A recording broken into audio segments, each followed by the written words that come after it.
The Monday after the state election results came filtering in, and Jade Benham was the Nationals candidate for Mildura. Jade, what do we call you at this stage? You haven't won, but you're a fair way out ahead. Well, you can just call me Jade for now, Ricky. Yeah, it's nothing's official.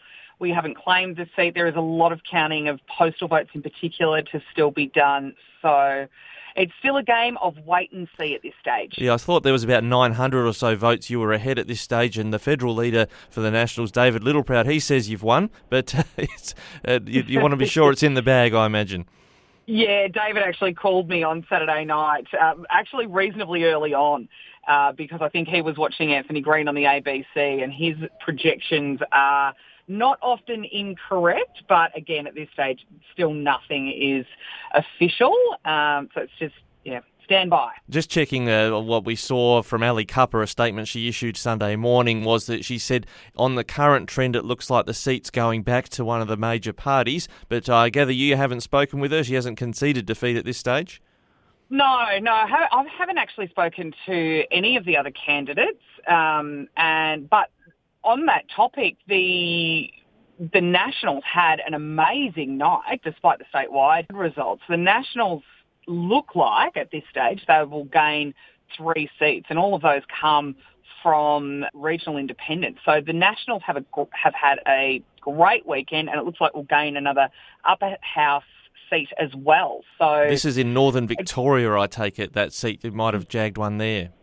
Yeah, that's right. Gail Broad was our candidate for the upper house there, and Gail is fantastic, and she was an ex-radio journalist and presenter as well. So the Nationals have had a great night, or a great weekend. So again, it's just wait and see whether it is 2 or 3 seats that we've claimed from regional independents. Yeah, what do you make of that?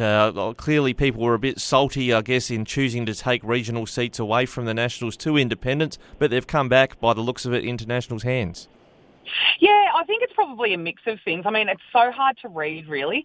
It's probably a mix of regional areas being so disgruntled with Daniel Andrews in particular and the government over the course of COVID, and probably also, the quality of candidates the Nationals have put up.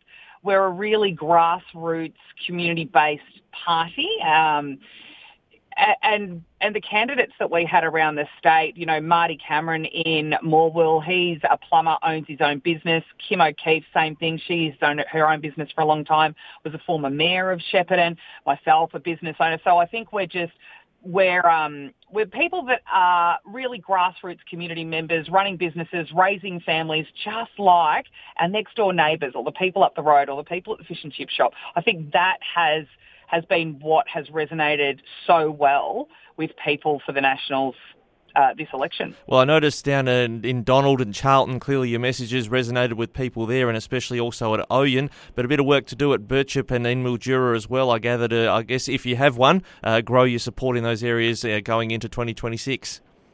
Yeah, that's it. I mean, Mildura is now really a cosmopolitan regional city, which is fantastic, and it'll continue to grow in that way, which is great.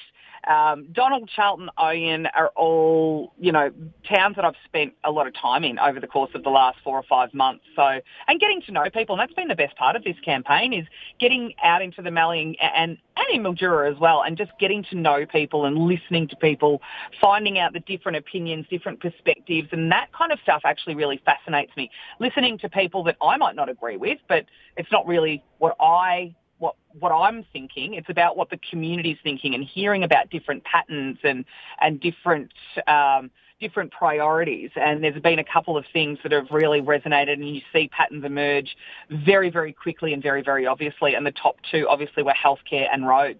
Yeah, on that topic, Jade, casting your mind forward, if you are confirmed to be the winner of the seat of Mildura, going forward to the first question time in Spring Street, what do you plan to take up first of all as an issue with the Andrews Labor government in their 3rd term? I mean, holding the government to account with regard to regional and rural healthcare, that is obviously the biggest priority for community members right throughout this huge electorate. And roads, obviously, the roads maintenance budget's been cut year after year after year by the Andrews Labor government, and we need that to stop because they are crumbling before our eyes, and it's not just a new issue because of the floods and all the water that's around. This has been happening for years now. So they will be the top two priorities, and they will be the priorities from day one. Well, I imagine your leader, Peter Walsh, will be pretty happy to have a few extras in the Nationals party room as well. Yeah, I mean, with 11 people potentially in the party room, it will be a robust and really loud voice for regional Victoria. And if you have a look at the map now, right around Victoria, we have, it's coloured green on most of the maps, whether they're red, blue or National Party green. Well, a darker shade of green, I imagine. Yeah, the olive National Party green. And it will give us a really loud, amplified voice in Spring Street. All right, well, Jade Benham, we look forward to seeing what you're able to do for the electorate going forward, if that's how it all falls out. Thanks for joining us this morning on Flow. Thanks very much, Ricky.